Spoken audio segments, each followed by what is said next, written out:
When we're starting out on the idea of a new character, we're looking at a lot of the opportunity spaces for a character, and a lot of it's like, what don't we currently have within Valorant?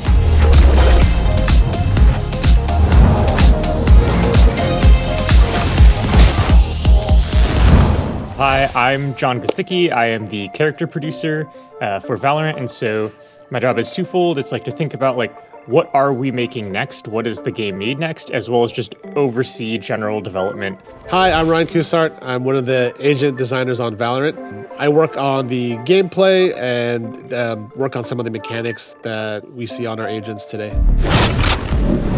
When we're starting out on the idea of a new character, we're looking at a lot of the opportunity spaces for a character, and a lot of it's like, what don't we currently have within Valorant? And that's going to be a mix of like design, thematic, art, narrative, like everything put together. It takes us about anywhere from 10 to 14 months to make an agent. Any faster than that, we start to lose like a cohesiveness with the character.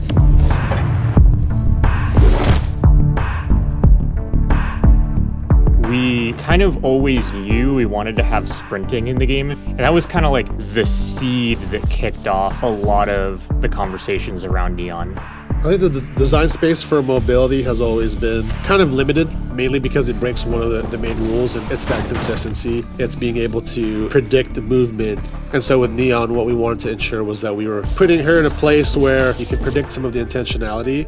From there, once we've got a hook that we feel good about, we start bringing in a concept artist and a narrative writer and really starting to flesh out the different thematic aspects of the character. And so for a character like Neon, that starts out of like, okay, she can run. And we're like, all right, let's think about what are sprinting thematics. Like we looked at like Olympic runners, we looked at running gear, we looked at athleisure, all of these things that like when you look at her, you're like, okay, cool. I get what she's about at a glance without having to think too deeply. And our goal there is to really just lay out a foundation for the character so that when other people come on board, they have a good structure to work with. They know the personality of the character, they know the visual design of the character, the rest of the gameplay should be in a pretty locked state. And then from there, once we've got that good foundation, we'll move on to pre-production. And pre-production lasts like a month to 2 months. And the idea there is just to like, on our end, see if we can make this stuff work. So it's like, we got a proxy model in for the character. And all we're looking to do with this model is be like, can I read these colors and shapes against a wall? With Neon's hair, like do the buns stick out above boxes? Like really simple stuff like that. From there, it's about another 3 to 4 months of just production. And that's 3D, tech art, VFX, animation, audio, QA. This is where everyone's really there, and we're really making the character as you know them now. And John's gonna hate to hear this, but production is my favorite part.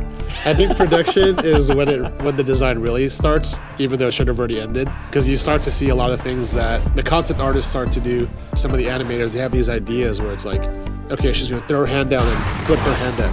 And so when you start to see those animations, you're like, okay, we'll make it instant. Like it'll come up as one big explosion. Though the direction's already locked, there's a couple of those pieces like that give you those levers when you balance. Seeing that stuff come in is so inspiring.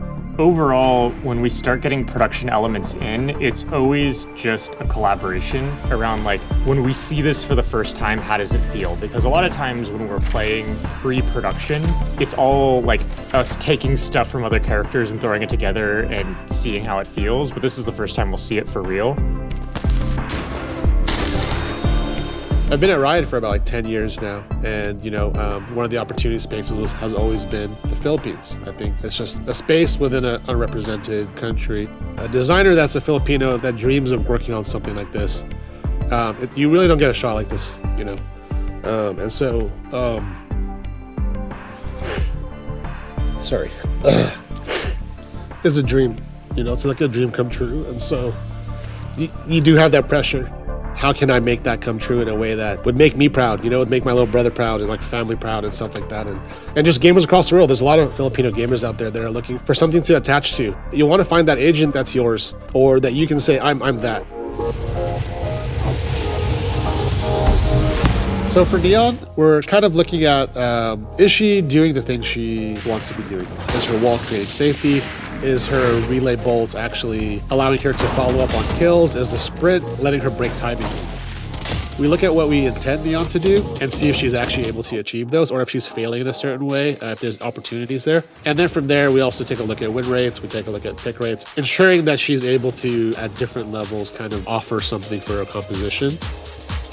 Every agent should make you think about the game in a different way. And it's like the way you're approaching an angle should be different when a new agent is introduced. The way you're approaching a plant or a post-plant scenario, all of these things should change when new agents are there. Running with Neon made you think about like when to be holding an angle or how to think about the sound she's making. Like that was all intentional and part of the goal.